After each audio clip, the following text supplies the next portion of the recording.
How would you feel if the man you thought would always forgive you suddenly served you legal papers in your own living room?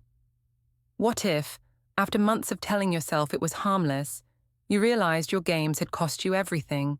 Your marriage, your family, your reputation. What happens when the husband everyone mocked becomes the one who finally takes control? The morning light filtered through our kitchen window as I buttered Sarah's toast, my mind already racing with possibilities. At 33, I felt like I was waking up from a long sleep. The suburban routine that once comforted me now felt suffocating. "Mark, we need to talk about us," I said, not looking up from the breakfast preparation. My husband sat at the table, scrolling through work emails on his laptop, his dark hair already showing signs of premature grey at 36. "What about us?" Mark asked absently. His attention split between his screen and our 8-year-old daughter, Sarah, who was picking at her cereal. "I've been thinking about personal growth, about experiences I never had." I turned to face him, trying to keep my voice light and reasonable. "I married young, Mark. Sometimes I wonder what else is out there." Mark's fingers froze over his keyboard. "What exactly are you saying, Zephyra?" "I'm saying that maybe we've become too comfortable, too predictable. Other women my age have had adventures, have explored different relationships before settling down." I sat across from him, reaching for his hand. "I love you, but I need to understand myself better." Sarah looked up from her bowl, sensing the tension. "Mummy, are you and Daddy fighting?" "No, sweetheart," I said quickly. "Mommy and Daddy are just talking about grown-up things." Mark's jaw tightened. "Zephyra, can we discuss this later? Sarah needs to get to school." "This is exactly what I mean," I said, my voice taking on a sharper edge. "You always deflect when I try to have serious conversations about our relationship. You're holding me back from self-discovery." "I'm holding you back?" Mark's voice rose slightly before he caught himself, glancing at Sarah. "I work 50 hours a week to support this family. I come home every night. I help with homework and housework. How exactly am I holding you back?" "It's not about what you do, Mark. It's about what you don't understand. You've never questioned whether there might be more to life than this routine we've fallen into." I gestured around our comfortable kitchen with its granite counters and family photos. "Some of us need more stimulation, more variety."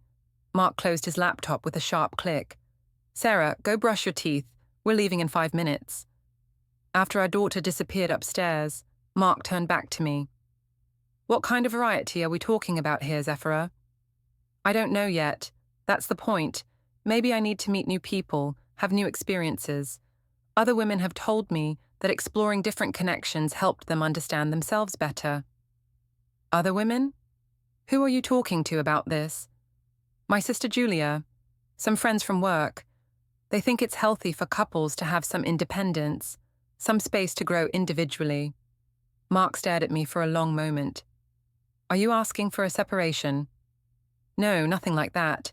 I'm asking for understanding, for permission to expand my horizons without you getting all insecure about it." "Permission to do what exactly?" I stood up, smoothing down my work skirt. "I don't know yet. Maybe just to be open to new friendships, new connections. Why does everything have to be so defined with you?" Mark's phone buzzed. His mother's name appeared on the screen.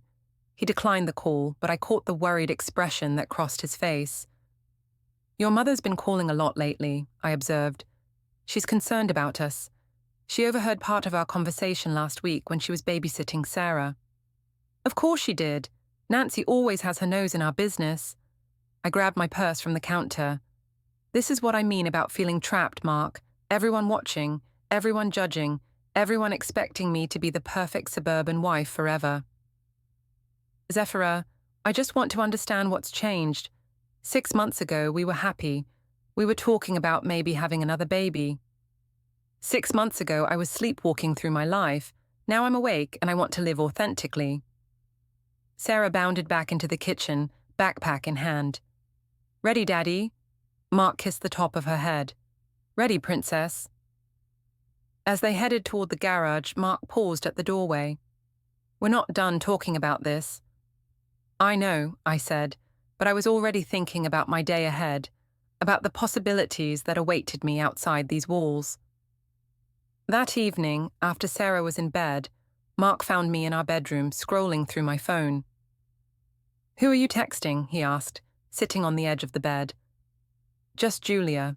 She's going through something similar with Tom." Mark glanced at my screen before I could turn it away. The message thread showed a contact listed simply as T with a timestamp of 11:47 p.m. "Who's T?" Mark asked. "What?" I looked at my phone as if seeing it for the first time. "Oh, that's Tyler from the gym. He was asking about training schedules." "At midnight?" "Mark, you're being paranoid. This is exactly the kind of controlling behavior that makes me feel suffocated." I set my phone face down on the nightstand. "Can't I have a simple conversation without you interrogating me?" "A simple conversation about training schedules at midnight?" "Yes, actually. Some people work different hours than you do. Tyler teaches evening classes, so his schedule is different." Mark was quiet for a moment. "When did you start going to the gym?" "A few weeks ago. Julia recommended it. It's part of my self-improvement journey."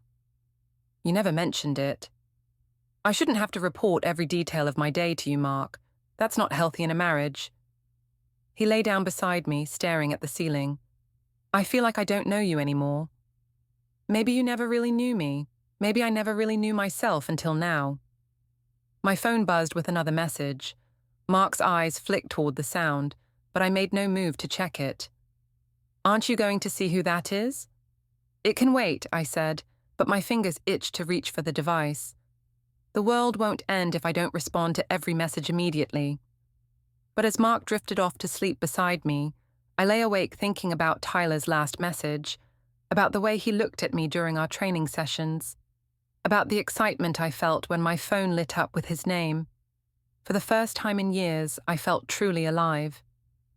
The next morning brought another tense conversation over breakfast, but this time Mark's approach was different.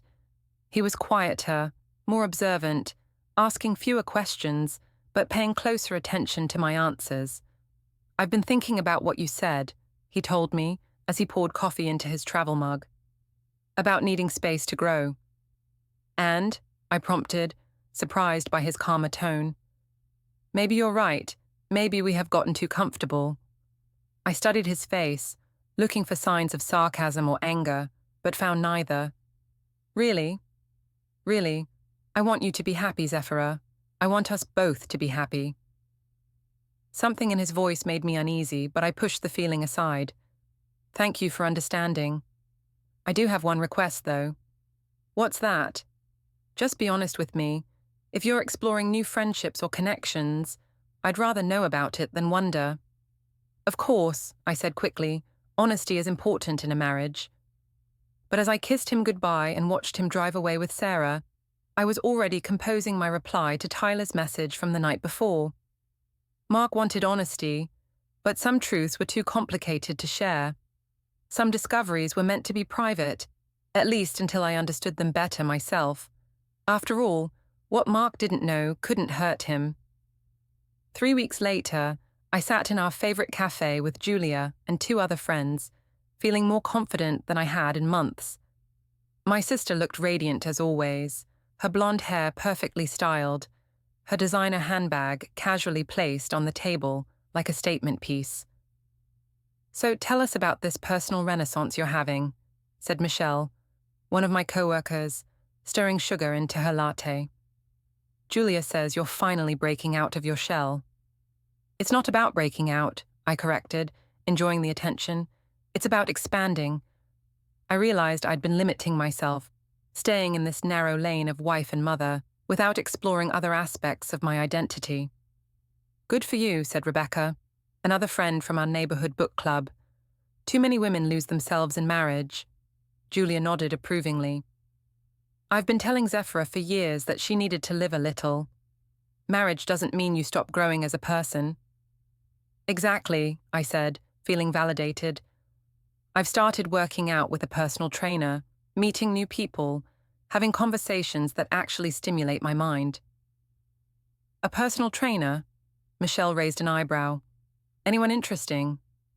I felt heat rise in my cheeks. His name is Tyler. He's helping me get in touch with my physical self, you know.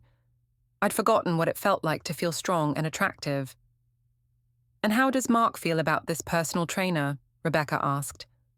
Mark is learning to be more supportive, I said carefully. He's had to adjust his expectations about what our marriage looks like. Julia leaned forward conspiratorially. The truth is, every marriage needs some space for individual growth.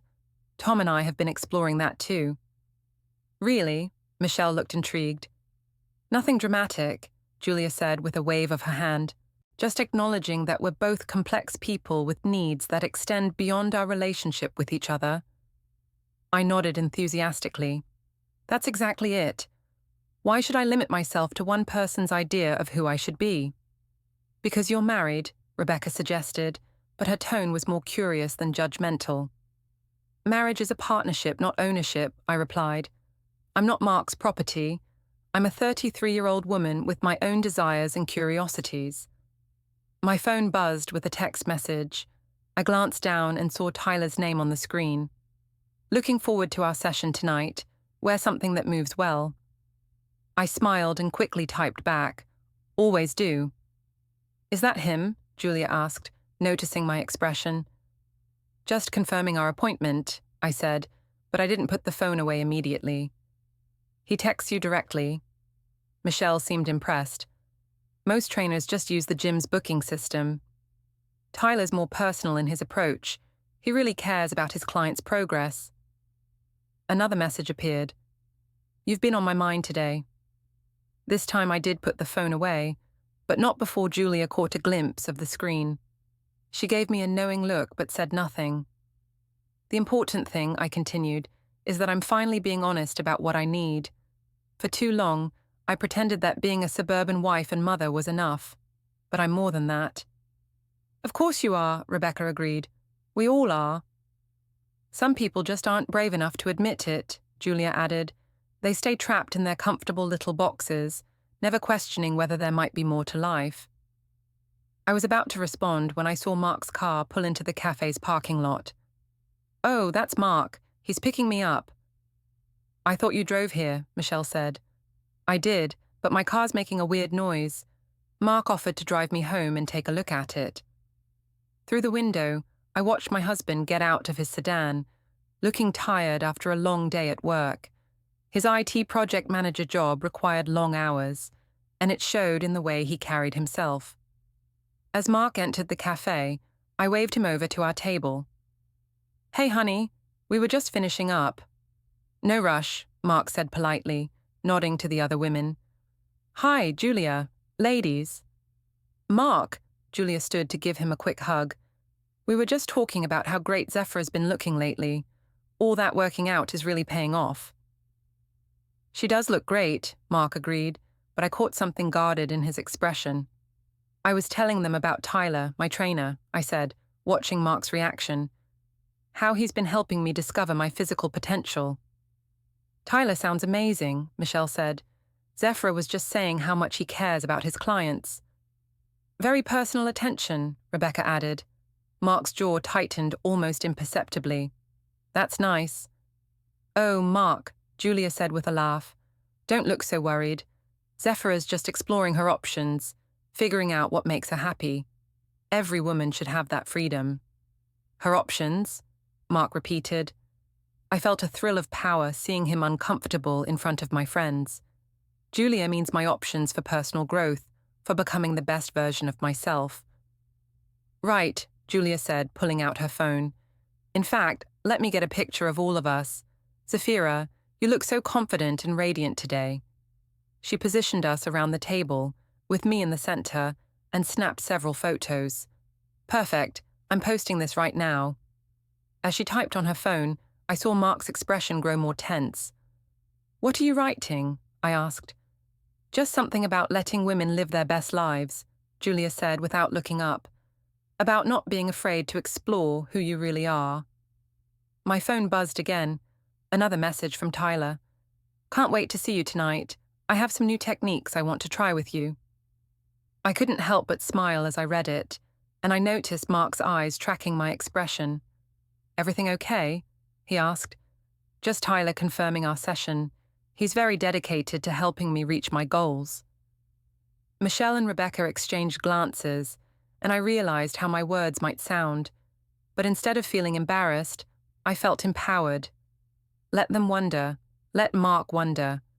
For too long, I'd been predictable, transparent, boring. Well, Mark said after a moment, we should probably head home. Sarah's at my mother's, and I promised we'd pick her up by 7. Of course, I said, gathering my purse. Can't keep Nancy waiting. As we said our goodbyes, Julia pulled me aside. You're glowing, sister. Whatever you're doing, keep doing it. I plan to, I whispered back. In the car, Mark was unusually quiet. We drove for several minutes before he spoke. That was an interesting conversation back there. What do you mean? All that talk about exploring options and not being afraid to discover who you really are. I shrugged. I'm just being more open about my personal growth journey. I thought you said you wanted to be supportive. I do want to be supportive, Zephyra, but I also want to understand what's really going on. Nothing's going on except that I'm finally becoming the person I was meant to be. Mark pulled into his mother's driveway and turned off the engine. And who is that person? I don't know yet. That's what makes it exciting. As we walked to Nancy's front door, my phone buzzed once more. Tyler again. Thinking about you. This time, Mark was close enough to see the message clearly. His step faltered for just a moment, but he didn't say anything. Inside, Nancy greeted us with her usual warmth toward Mark and barely concealed coolness toward me. How was your afternoon out? She asked me, but her tone suggested she already disapproved. Very nice. I had coffee with Julia and some friends. While Mark was at work, Nancy observed.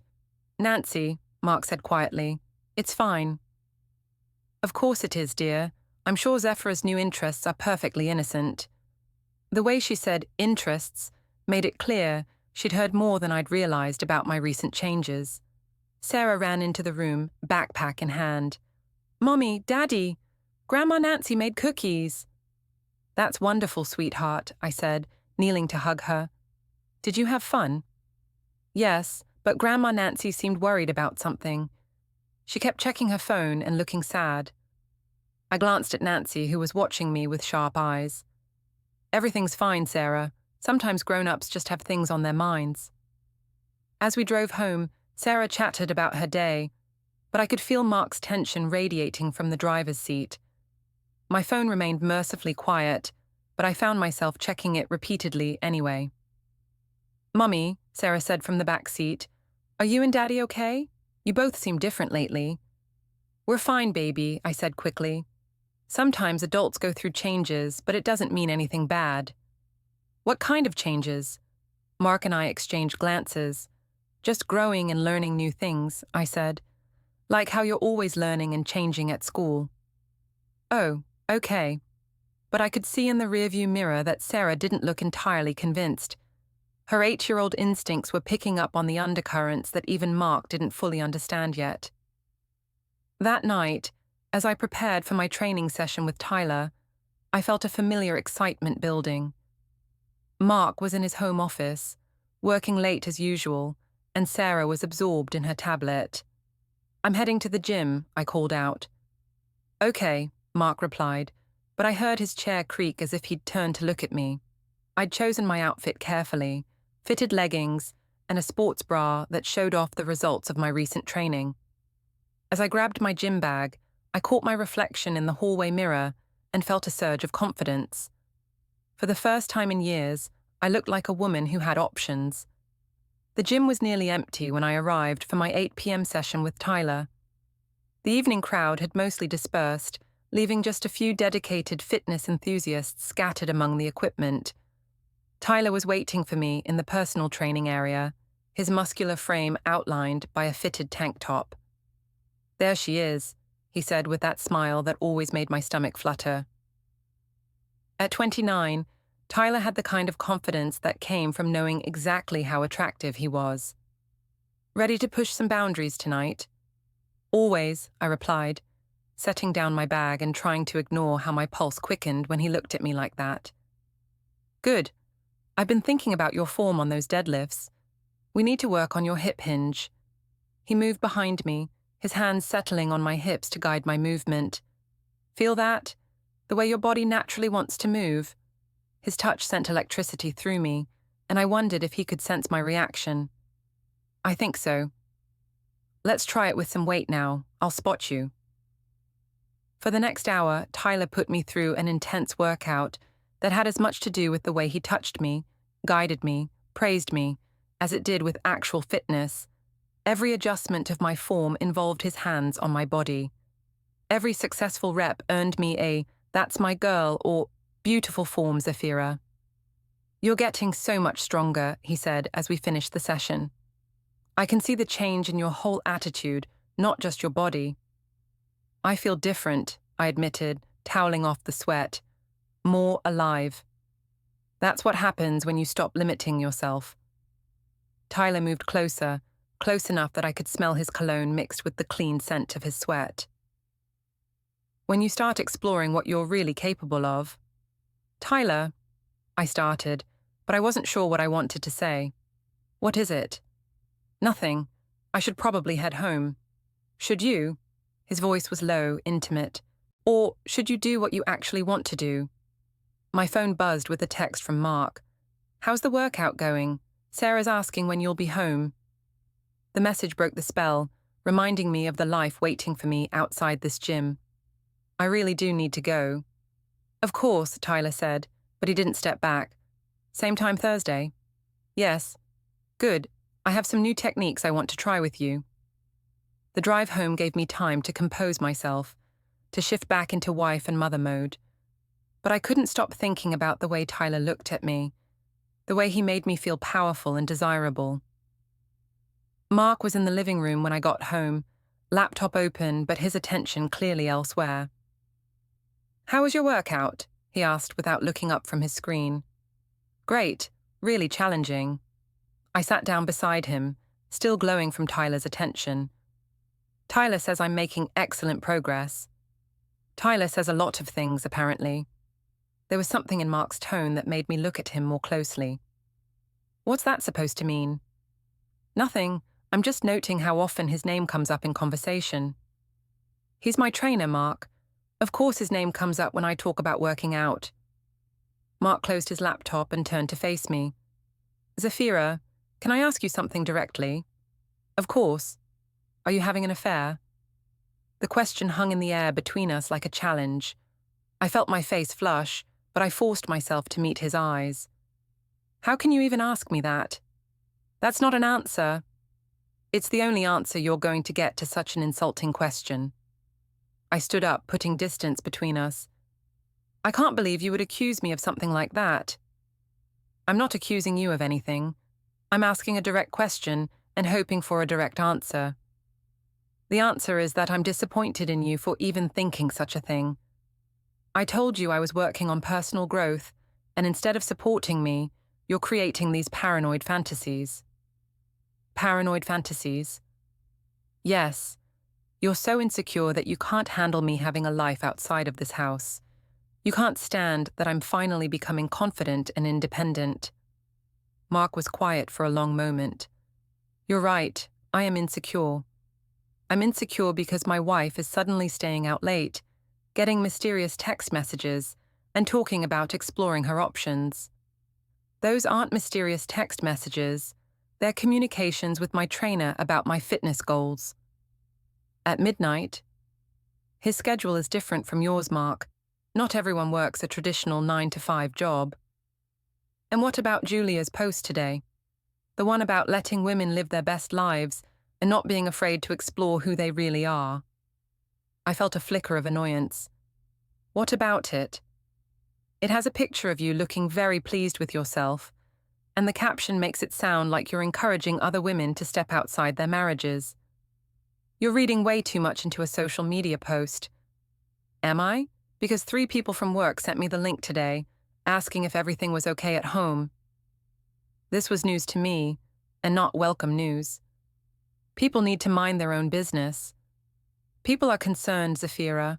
When a married woman starts posting about exploring her options and not being limited by other people's expectations, it raises questions. Maybe those questions need to be raised. Maybe too many women are trapped in marriages that don't allow them to grow. Mark stared at me. Is that what you think our marriage is? A trap? I think our marriage has become too comfortable, too predictable. I think we've both stopped trying to be interesting to each other. And Tyler is interesting. Tyler challenges me. He pushes me to be better, stronger, more confident. And I don't. I looked at my husband, really looked at him. Mark was a good man, a steady provider, a loving father. But when was the last time he'd made my heart race? When was the last time he'd looked at me the way Tyler did?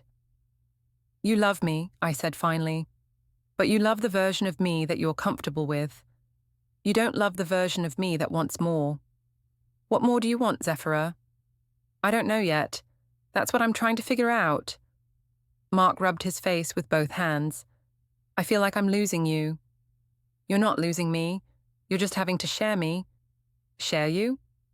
With my trainer, with my friends, with the parts of myself that I'm just discovering. Why does that threaten you so much? Because I love you, because I thought we were building something together, and now it feels like you're building something without me. My phone buzzed with another message from Tyler. You left your water bottle here. I'll hold on to it until Thursday, unless you want to come back for it tonight. I glanced at the message and felt that familiar thrill, but when I looked up, Mark was watching my face. Who was that? Tyler. I left my water bottle at the gym. What did he say about it? Just that he'll hold on to it until my next session. Mark held out his hand. Can I see the message? Excuse me. Can I see the message? If it's just about a water bottle, you shouldn't mind showing me. I mind the principle of it, Mark.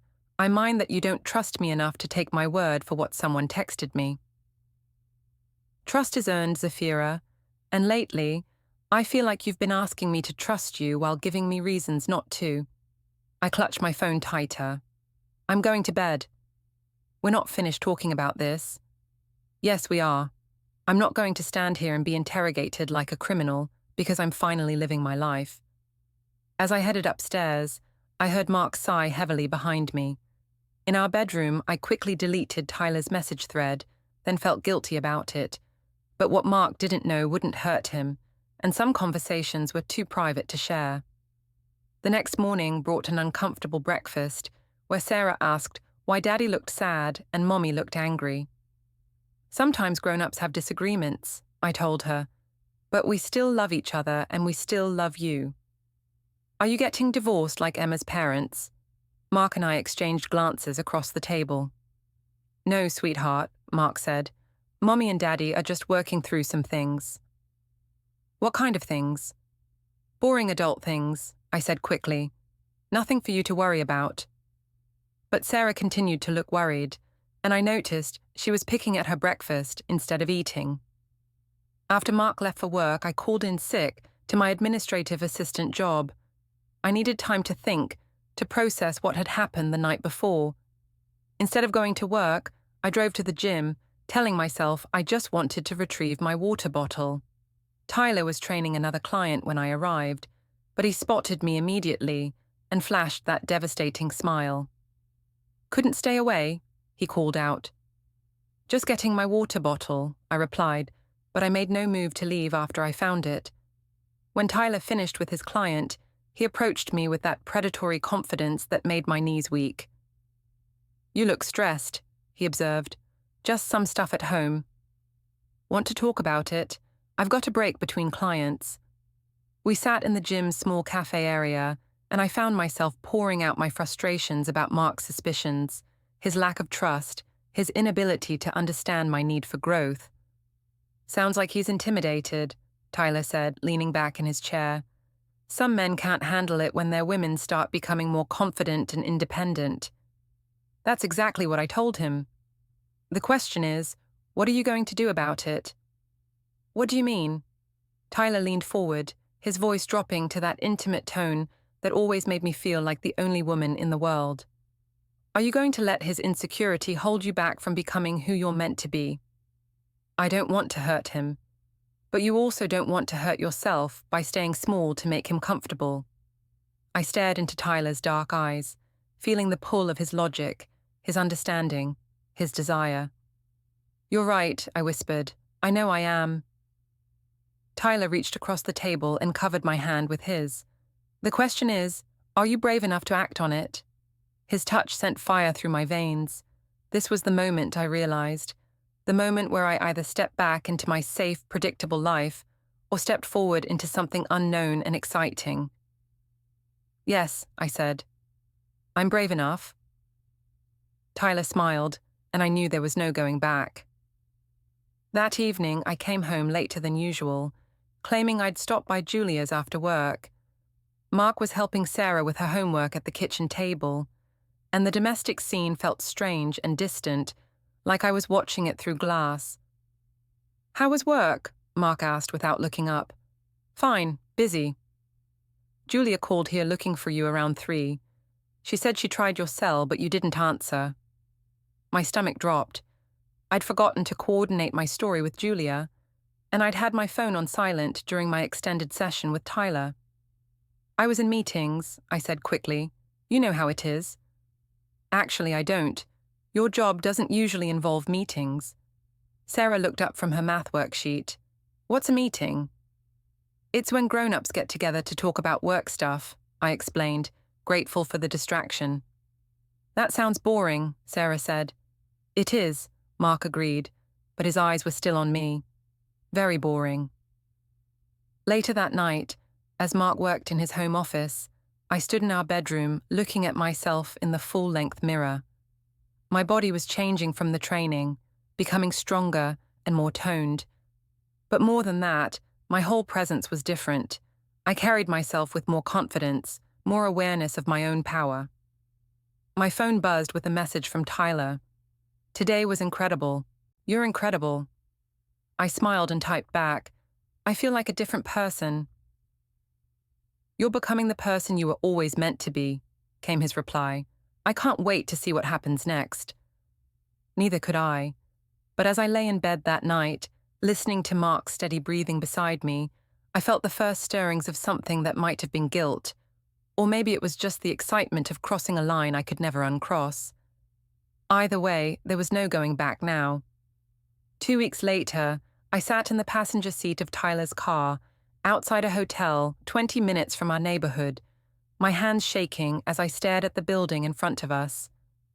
We don't have to do anything you don't want to do, Tyler said softly, his hand covering mine on my thigh. I know, it's just, this is really happening. Only if you want it to.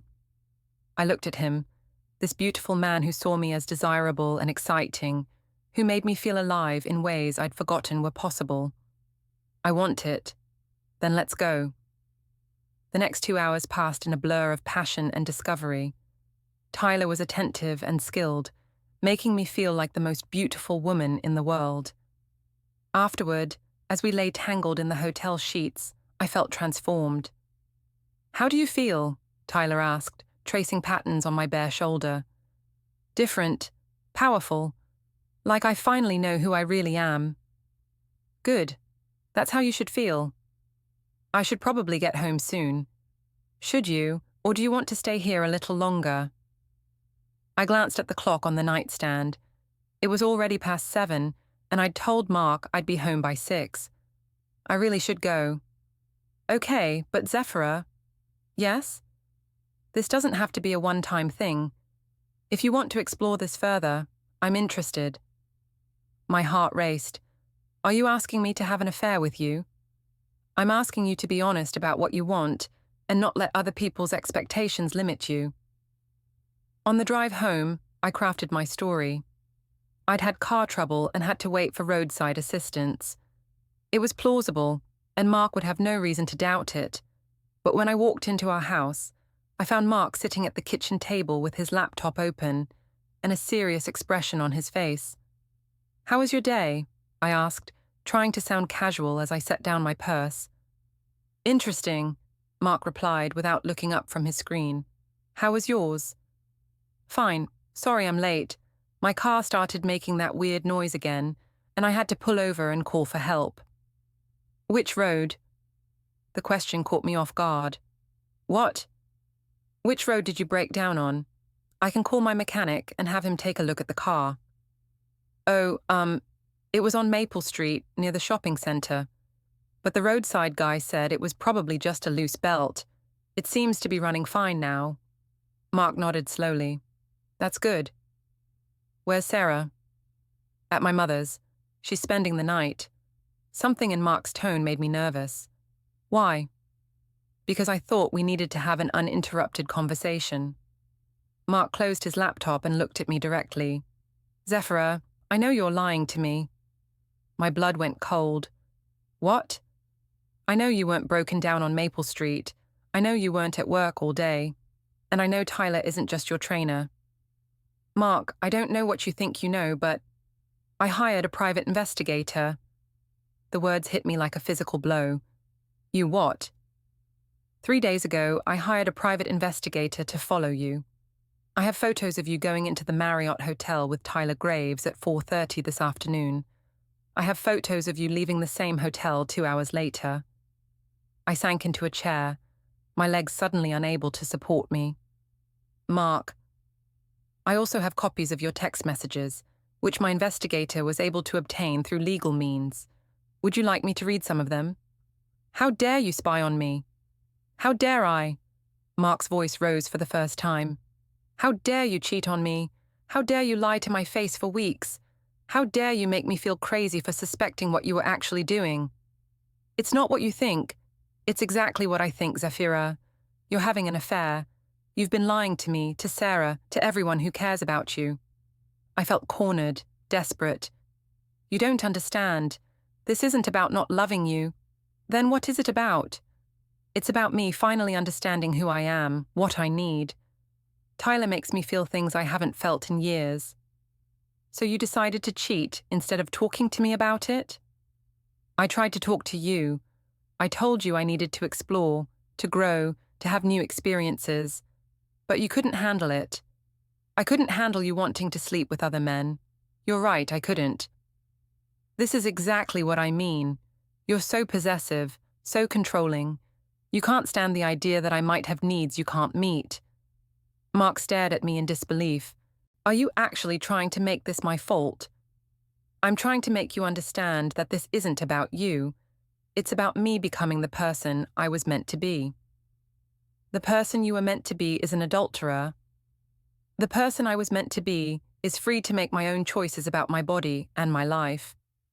Mark was quiet for a long moment. When he spoke again, his voice was different, colder, more controlled. You're right about one thing, Zephyra. You are free to make your own choices, and I'm free to make mine. What does that mean? It means I'm not going to sit here and let you gaslight me into thinking that your affair is somehow my fault or your right as an independent woman. I'm not gaslighting you. Yes, you are. You're trying to convince me that up is down, that betrayal is growth, that my hurt is just insecurity. I felt tears starting to form. Mark, I love you. No, you don't. You love the security I provide, the respectability, the comfortable life.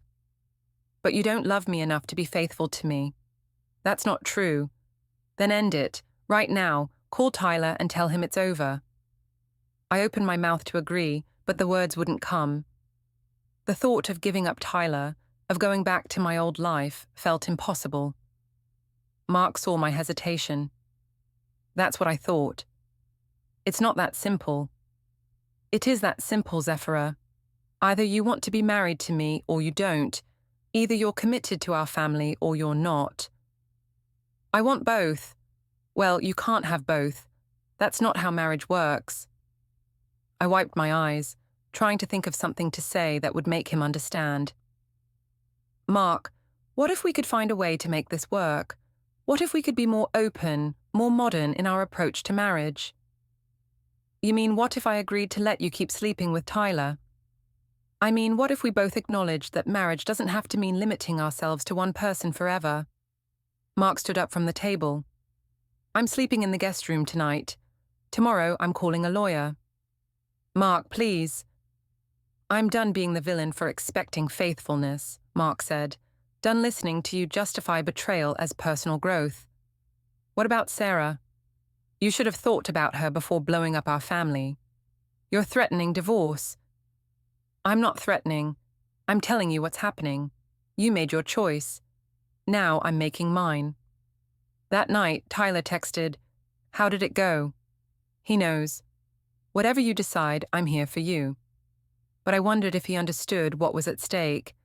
Two completely different lives. Morning brought Mark's note. He'd taken Sarah to school and would pick her up. Contact only through text about logistics. Julia called. When I told her everything, she said an affair was different than just having independence. So you're taking his side? Mark has a right to be upset. My support system was crumbling. That evening, Sarah asked why we were so quiet. Are you getting divorced? Grandma Nancy seemed upset, Mark had told his mother.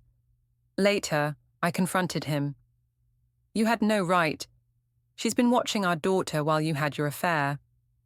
Can't we try counseling? Do you want to save our marriage? Call Tyler now and end it. I pulled out my phone, hands shaking. I can't over the phone. I need to explain in person. You're not going to do it, are you? I couldn't answer. I'll meet with my lawyer tomorrow, he said. Instead of regret, I felt anger. This controlling behavior had driven me to Tyler in the first place. Maybe it was time to show Mark he wasn't the only one with options. Word of my affair spread rapidly. Friends stopped inviting me places. Julia warned me people were talking, but I defended exploring my authentic self. She replied bluntly, "Actions have consequences." At school pickup, other mothers fell silent around me. Nancy confronted me coldly, calling me selfish for throwing away a good family for some gym trainer. When Sarah appeared, Nancy announced she was taking her to dinner, without me. I watched them leave, realizing Mark was building a custody case. That evening, I posted on social media about refusing to settle, framing it as fighting toxic masculinity. Comments turned critical. Julia called, furious, "You're making yourself look like the villain." Even my mother seemed uncertain, saying Mark had always been good to me. The next Friday, PTA President Karen asked me to step back from school activities, given my situation. Other mothers stood watching, one stating bluntly, "We mean the choice to cheat on your husband." Sarah told me Emma's mum uninvited her to a birthday party, saying their family had different values. Then she asked directly, "Are you and Daddy getting divorced because you have a boyfriend?" Later, Sarah said quietly, "I want you and Daddy to stop being sad and angry. I want us to be a family again." That night, Tyler texted, asking if I'd made a mistake. He insisted I was shedding everything that doesn't serve you. When Mark brought Sarah home, I heard him promise her he'd see her tomorrow, then leave without speaking to me. We were strangers, connected only by our daughter. Tyler offered to come over, but I declined, needing to think. I'd made my choice. Now I had to live with the consequences. The question was whether they were worth the freedom I'd thought I wanted. 3 weeks later, Mark knocked on his own front door. He stood there, formally dressed, holding a manila envelope, divorce papers, custody petition, financial disclosures. "This isn't my home anymore," he said coldly. Sarah appeared, and his demeanor transformed as he hugged her. After they left, I opened the envelope. Mark was seeking primary custody, calling me unfit due to adultery, deception, and prioritization of personal desires. He'd been methodically separating assets, consulting lawyers and psychologists. While I'd lived in fantasy with Tyler, Mark had built a fortress. Julia called. Mark had posted on Facebook announcing our divorce after discovering my affair. Comments flooded in supporting him, condemning me. The humiliation was complete. Tyler called next. "This situation's complicated. Maybe we should take a break." You're abandoning me too. I'm being realistic. This drama isn't what I signed up for. Mark's brother Eric agreed to be a character witness, calling me selfish and destructive. I couldn't remember the last time I'd helped Sarah with homework or made her dinner. That evening, Nancy brought Sarah for a pre-custody evaluation visit. Sarah seemed guarded. When she asked about my boyfriend, she revealed kids at school said I'd chosen him over her family. "Why did you make Daddy so sad?" she asked. I had no answer. At bedtime, Sarah looked at me with Mark's serious eyes. "I think I want to live with Daddy. He doesn't make me worry or sad." Her words shattered me. I'd wanted freedom, excitement, passion. Instead, I'd traded my family, reputation, and daughter's respect for months of attention from a man who disappeared when things got complicated. The next morning, preparing for the custody evaluation, I finally saw Mark clearly. Not as the boring husband holding me back, but as the steady, loyal man holding our family together while I tore it apart. I was finally free to live authentically. The problem was that the authentic me, stripped of wife and mother roles, was someone I didn't recognize or like.